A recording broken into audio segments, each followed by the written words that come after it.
Recientemente salió a la luz el capítulo 1105 del manga de One Piece, en el cual se nos desarrollaron cosas interesantísimas como el comienzo de la destrucción de la isla del futuro, la inminente recuperación de Luffy, el escape de los sombreros de paja de la isla, o incluso el gran misterio de quién o quiénes son los personajes que están por intervenir en el conflicto. ¿Quiénes serán esos tipos? ¿Acaso vendrán con buenas intenciones? ¿Y tendrá Egghead un final bueno para los Mugiwara? En esta oportunidad hablaremos de todo esto en este análisis del capítulo que lleva por nombre El colmo de la estupidez.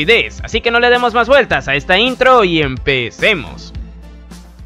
Por cierto, ¿no les parece gracioso que justo este capítulo que tiene ese nombre también aparezca Carrot en la portada? ¿Acaso Oda nos estará dejando un mensaje? En esta oportunidad el capítulo comienza justo donde terminó el anterior, es decir, en la semana pasada vimos cómo Saturn ordenó que diera inicio a la Booster Call en Egghead y ya en esta vemos cómo todos los Marines se preparan para llevar a cabo esa orden. Sin embargo, había un problema que preocupaba a Doll, y Doll es, ya saben, una de las nuevas waifus de la marina, y ese era el que ni Saturn ni Kizaru se estaban retirando de la isla junto al resto de Marines, y ante esto solo puedo decir: nunca había visto a alguien tan pero tan imbécil. Querida Doll, eres hermosísima, pero también un poco tonta, no te lo voy a negar, porque la Booster Call no tiene por qué afectarles, ya que uno es capaz de regenerarse el cuerpo turbopotentemente en caso de que lo necesite, y de abrir portales que le permiten teletransportarse cuando le dé la gana, y probablemente también a donde le dé la gana. Aparte, literalmente el otro es un hombre de luz, que puede destangibilizarse a voluntad y volar a altas velocidades cuando le dé la gana. Vamos, que aunque les impacte algún proyectil, da exactamente igual, puesto que esto no sería un problema para ellos. No se preocupen, en esta historia nadie muere. Solo se hacen rasguños y raspones. Pero bueno, sumado a todo esto, luego vemos cómo Vegapunk intenta convencer a Saturn de que no destruya la isla, ya que esto supondría un retraso bastante pronunciado en cuanto a los avances tecnológicos de ese mundo en general. Y de esto existe una cosa sumamente interesante que comentar, y es el de que el karma le está llegando al científico, ya que en su momento rechazó el haberse ido con Dragon a formar el ejército revolucionario, y en su lugar prefirió afiliarse al gobierno mundial. Esto porque los últimos tenían muchos más recursos para invertir en sus investigaciones, y bueno, aquí solo puedo decir que bien merecido te lo tienes, viejo. ¿Quién te manda a aliarte con gente que sabías que perfectamente podría haberte hecho lo mismo que le hicieron a la gente de Ohara en su momento? Vendiste tu moral por los avances tecnológicos y ahora pues, esos mismos avances son los que están destruyendo el lugar en donde tanto trabajaste. Joder, esto sí es cine.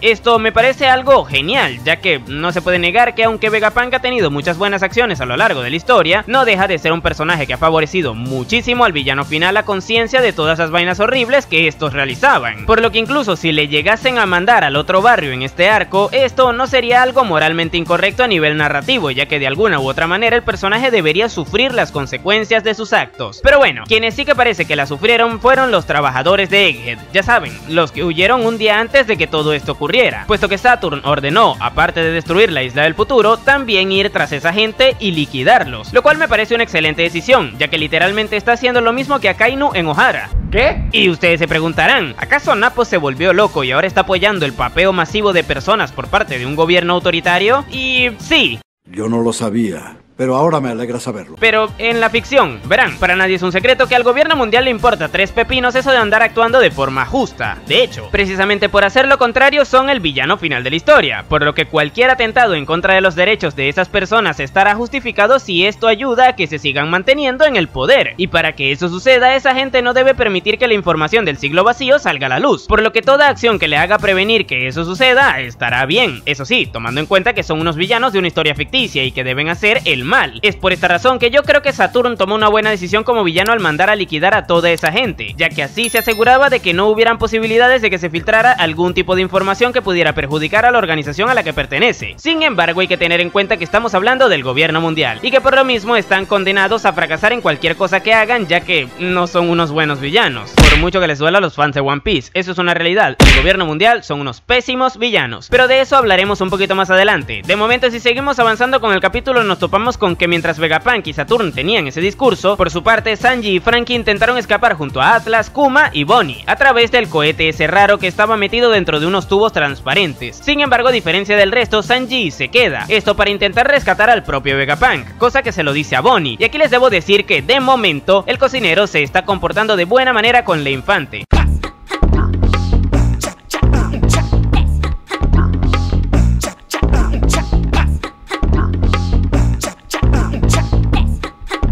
La edad de Bonnie, las alertas rojas de muchos, y entre esos muchos me incluyo, se prendieron porque existía una probabilidad bastante grande de que a Oda le pareciera graciosísimo aquello de que Sanji se enamorara de una carajita de 12 y que hiciera chistes con ello. Pero de momento eso no se ha dado y esperemos que tampoco lo haga. ¿Verdad, Oda? ¿Me prometes que dejarás de lado un poquito ese humor rancio japonés? Aunque sea para que al menos no espantes a la gente que quieres atraer mediante el live action. Por favor, te lo pido. ¡Oblígame, perro! Pero bueno, volviendo al tema, Oda nos está construyendo el escape de los sombreros de paja y no nada más con el frente de Franky y Sanji, sino también con el de Nami y el resto de Mugis, ya que estos se encontraban haciendo todos los preparativos para llevar a cabo la salida de la isla, y como no, quien se ve que estaba liderando más o menos todo esto no era otra que Nami. Y es que todo esto lo vemos a través de una llamada que la navegante y el cocinero tenían, donde también la primera le comenta que Jinbe fue a apoyar a Zoro en su pelea contra Rob Lucci, más que nada para asegurarse de que no se pierda luego de acabar su enfrentamiento, aunque por el paso que vamos, si Oda sigue alargando aún más la gran mentira que nos está intentando meter con Rob Lucci, capaz ese tipo termina enfrentándose en un 1 vs 2 contra Jinbe y Zoro. Si total, toda esta situación no tuvo ningún tipo de sentido desde el vamos, ¿para qué buscarle sentido ahora que ya hemos avanzado bastante luego de eso? Y esta vaina me parece graciosísima, porque a día de hoy este señor japonés aún se cree que es perfectamente lógico que nos creamos que Lucci sea capaz de aguantar a mano pelada un 1 vs 1 contra un tipo que fue capaz de cortar a un Yonkou.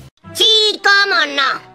Eso que se los crea su tía. Vamos, Oda, la gran mayoría de la gente que leemos este manga con los ojos y no con los pies sabemos que eso es algo que no tiene ni el más mínimo sentido. Pero bueno, supongo que como el otro día comentó que se estaba divirtiendo escribiendo su historia y que no le importaba que mucha gente se molestara por el rumbo que pudiera llegar a tener, pues tampoco es que creo que se preocupe mucho por el hecho de que pensemos que está escribiendo disparates. Así que nada, se viene Rob Lucci 1 vs 2, muchachos. No tengo pruebas, pero tampoco dudas, ya que esto le parecería graciosísimo a Oda. Ponele voluntad a la concha de tu madre, ponele voluntad. O bueno, hablando en serio, esperemos que esto no llegue a tanto y que Oda al menos trabaje con la mínima congruencia lo que resta de este tipo de tramas. Pero volviendo al escape, Nami también comentó que Lilith y Brook se fueron a intentar trasladar al South Ansoni hacia un lugar en donde pudiera escapar con su Coup de Burst. Esto para suplir el traslado que en su momento iba a ser el Vega Force. Y es que recordemos que este bicho se lo iba a llevar volando, pero al final terminó siendo destruido por Kizaru. Pero bueno, tras esta aclaración vemos a esa parejita y observamos cómo ambos lo lograron gracias a que Brook congeló los caminos de nubes que hay en la Lavo Face, ya saben, las que se parecen a las de Skypiea, haciendo así que el Sunny se deslizara a través de ellos. Sin embargo tenían un problema, y ese era el de que no sabían cómo detener el Sunny. No obstante, de esto no vemos más nada, así que la resolución de este pequeño inconveniente probablemente la veremos en el siguiente capítulo. Es un misterio muy misterioso. Pero de momento, si seguimos con posteriormente volvemos al frente de Franky y Atlas, quienes se trasladaban a través del cohete hacia la parte superior de la isla. Sin embargo, su avance se vio completamente frenado por Kizaru, quien cortó el tubo por el que se trasladaban. Bueno, de hecho, cortó incluso a la mitad del cohete en el que estaban, o sea, casi rebanaba a Bonnie y a Kuma. Y esta vaina me dio mucha risa, ¿qué quieren que les diga? Porque en su momento todos estábamos apuntando porque el personaje tuviera mucha más profundidad, ya que se nos estaba desarrollando una problemática en donde el almirante entró en un conflicto interno por estar atentando en contra de la gente con la que compartió tantos buenos momentos en el pasado. De hecho, en este mismo capítulo él no es capaz de ver a Vegapunk a la cara cuando este último le reclamó por lo que estaba haciendo, demostrándonos que sí que está arrepentido de sus acciones, pero luego viene y casi rebana por la mitad a las mismas personas que tanto le conmovieron en su momento. Carajo, ya decídete, ¿no? Vamos, Kizaru, decídete, mi rey. O estás profundamente dolido por lo que haces y tratas de tener un mínimo de coherencia con tus acciones, o que te valga berenjena todo eso y actúa como lo estás haciendo, pero no andes lamentándote entre medias. Eres mala persona. Pero bueno, tras esto vemos como todos los personajes que estaban metidos en ese cohete caen desde una gran altura hacia la parte baja de la isla, y mientras eso ocurría los pacifistas empiezan a apuntarles. Debido a esto, Saturn se comenta a sí mismo que esta situación era el culmen de la estupidez, diálogo que le da el nombre al capítulo, debido a que los pacifistas, que no dejan de ser los clones de Kuma, estaban por liquidarlos a él y a su hija. Y bueno, yo en el momento en el que vi esta situación pensé que a Saturn le saldrá el tiro por la culata. Y ustedes se preguntarán, ¿por qué razón? Pues porque esta es la frase típica que dicen los villanos antes de que sus planes acaben siendo completamente arruinados. Vamos, como les comenté antes, está en los genes del Gorosei ser profundamente ineficiente, y por ende, aunque tomen buenas decisiones, las mismas no servirán de nada, porque de una u otra manera acabarán viéndose como idiotas. Qué agradable sujeto. Y ustedes se preguntarán por las razones que me hacen pensarlo, y pues bueno, sumado a la frase cliché del villano mediocre de turno, también está la situación de Luffy, que actualmente se encuentra recuperándose luego de haber tragado como si no hubiera un mañana. Vamos, que a partir de este momento el protagonista podrá volver a la acción en el momento más conveniente para la trama, quien de hecho, como ya mencioné antes en varios videos en el canal, de un puñetazo puede mandar a volar a Saturn también, ya que si Kuma lo hizo, Luffy en quinta marcha también puede. Sumado a esto también está el hecho de que están un grupo de personajes en camino que destruyeron el barco que iba a buscar a los científicos de Egghead. Vamos, que los trabajadores randoms que comenté al principio se salvaron de ser papeados por la marina, y por lo visto todo apunta a que los responsables de esto no son otros que los piratas de Teach, ya que recordemos que ellos ya estaban presentes en los alrededores de la isla antes de que este conflicto empezara, y todo lo pueden ver en el capítulo 1079, por lo que si Oda los introdujo en la trama en aquel entonces, el momento perfecto para que se involucren es ahora mismo. Y entendiendo que esta gente no tiene por qué obrar a favor de la marina y el gobierno, lo cual de hecho no están haciendo, si se involucran perjudicarán a este bando. No, esto ya es demasiado.